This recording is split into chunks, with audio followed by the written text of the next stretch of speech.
Let me talk a little bit about the sources of perfectionism, because if we understand, as I mentioned last time, if we understand where it comes from, we're much more likely to be able to get over it.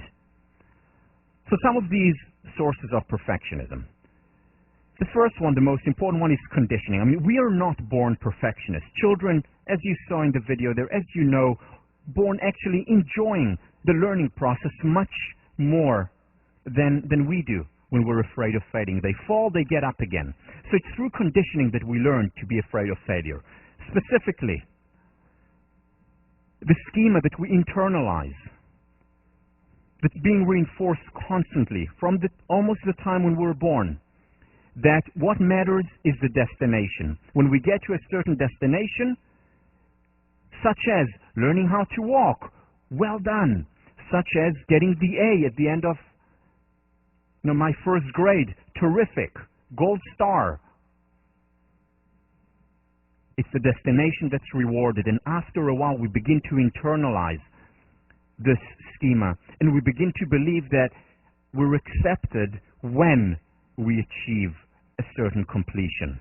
And it goes on throughout our lives. I mean, when do we get a bonus? On, April 3rd? No, we get it on December 31st, or just before Christmas. At the end of the year, this was a good, productive year. Well done. When do we get the grades, the pats on the back, if we did work well? At the end of the semester, or after an exam, when we have completed something, not during the journey.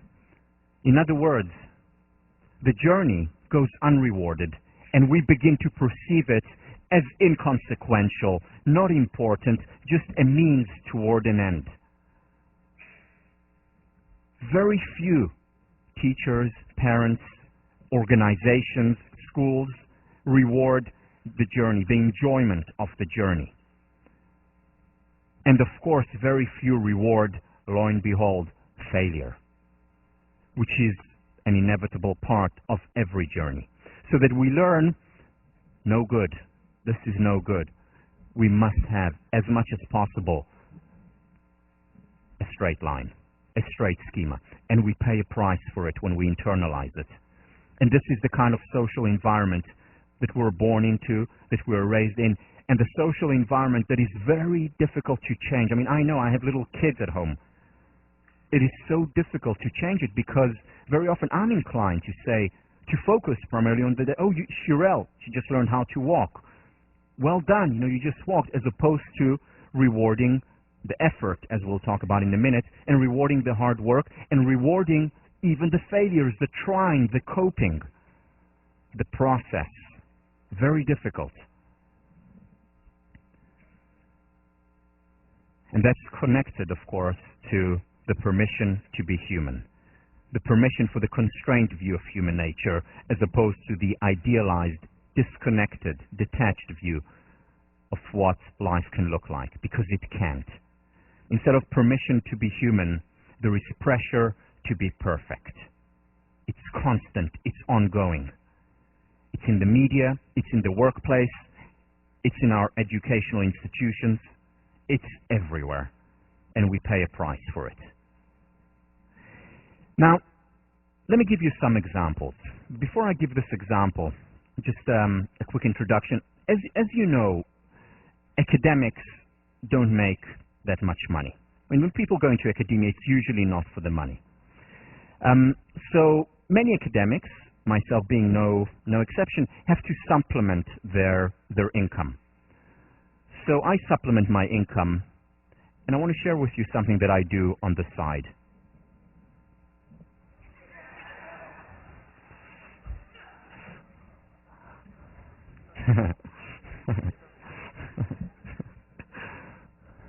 Yeah. My glasses, it's just to hide the the abs. Yeah. So, I mean, is he real? Is there anyone in this room who looks like this?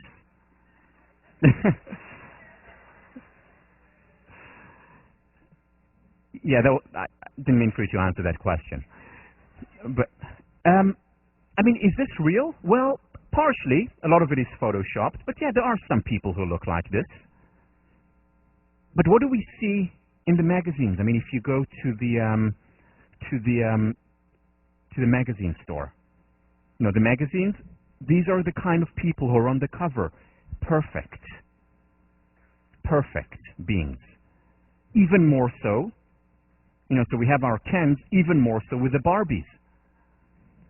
This is Cosmo, 1896.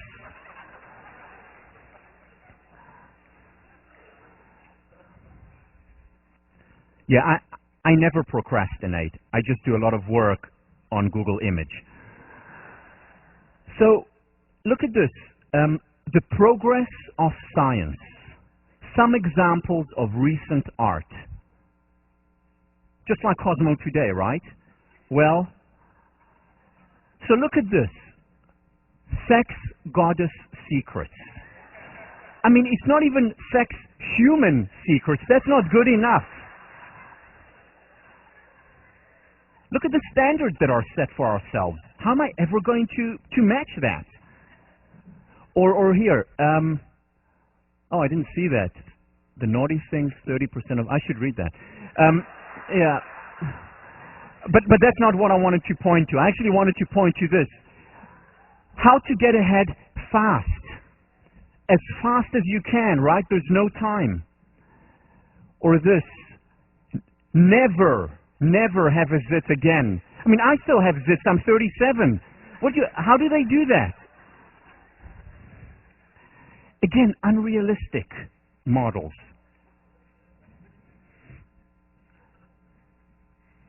You know, in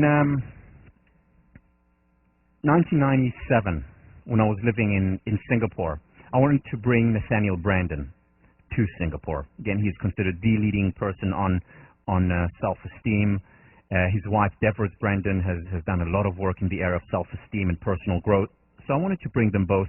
So I brought them to consult for the organization where I was working. And I was looking for other ways, because it was very expensive, for other ways of funding that trip. And a close friend of mine, Pat Lee, was working at the time with The Body Shop, and she said, no, this is perfect, because The Body Shop this year, Anita Roddick, whom I mentioned earlier, is interested in self-esteem for women. So why don't we do a project with Devers, Nathaniel, and The Body Shop, a joint venture, and have self-esteem for women in Singapore. So it was a great idea. I actually met with Anita Roddick, and we co-sponsored Nathaniel Brandon. It was a highly successful event. We had 700 seats. Over 1,000 people came. We had to have plasma outside.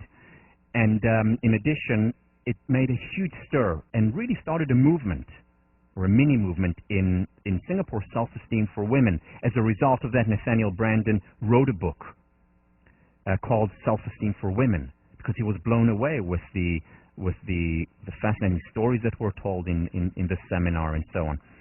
Anyway, but Anita Roddick has done a lot of work for women and self-esteem. And one of the projects that she did then in 1997, I think most of you were too young to be aware of it, but it was on all Body Shop stores, was one that she based on a doll called Ruby, the alternative to Barbie.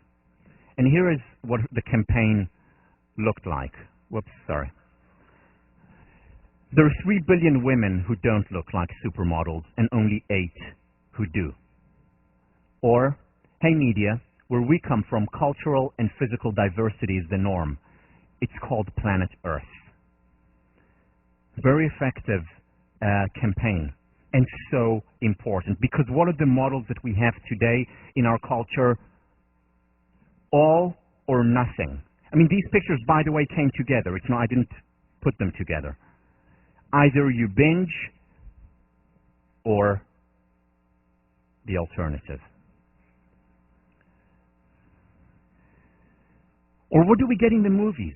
I mean, who possibly can live up to the standards of Top Gun, Tom Cruise and Kelly McGillis? The perfect love that they have there. But this is the model that we have, and I'll talk about it when I talk about relationships. Who possibly can sustain, even for 9.5 weeks, let alone a lifetime, the passion in the movies? Impossible standards. Also, self-help books. Think and grow rich. Nothing much about this. No, just think, and then you'll be rich. Tens of millions of copies sold from this book. Or here's another book that I found. Now, the book may be great. I haven't read it, I admit. But look at it. Small steps to big happiness now. Again, we can't wait. It's about the destination. It's not about the hard work, the journey, the character change that needs to take place.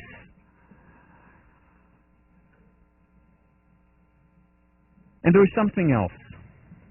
There's something else that leads to perfectionism.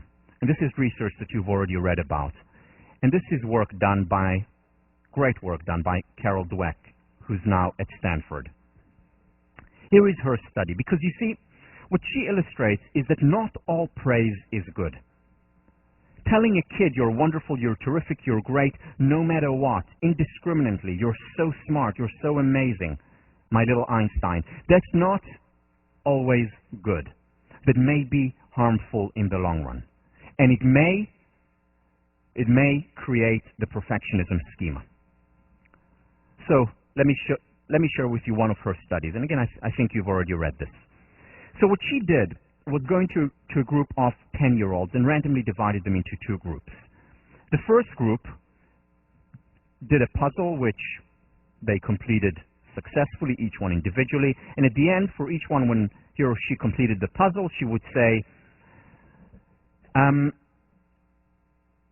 wow, you're so intelligent, so smart. And of course, they felt good about it. Terrific. The second group did the exact same puzzle, succeeded, did well, and at the end of it said, wow, you put so much effort into it. You worked so hard.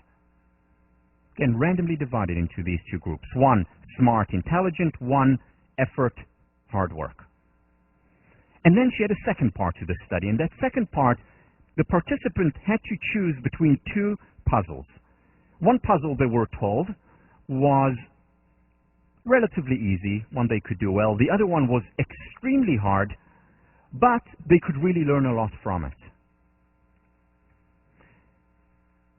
From the group that was told that they were smart and intelligent, 50% chose the easy one, 50% chose the hard one, where they could learn a lot.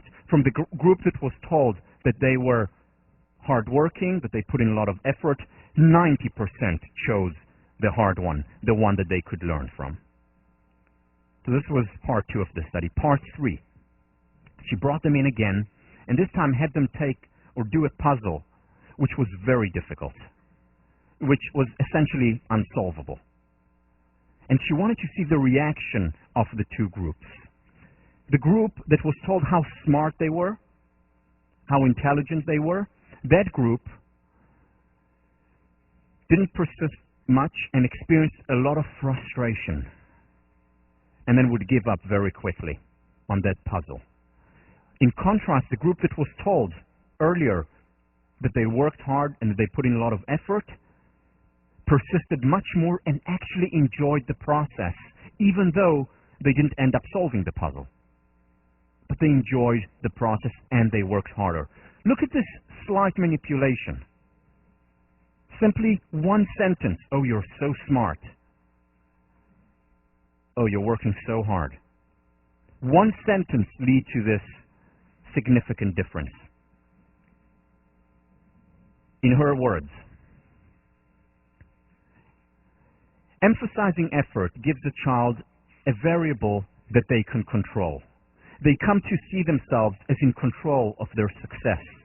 Emphasizing natural intelligence takes it out of the child's control, and it provides no good recipe for responding to a failure. Essentially what happens when you focus only on the intelligence, on how smart you are, you're creating the perfectionist schema. as opposed to a schema that focuses on the journey, effort, hard work.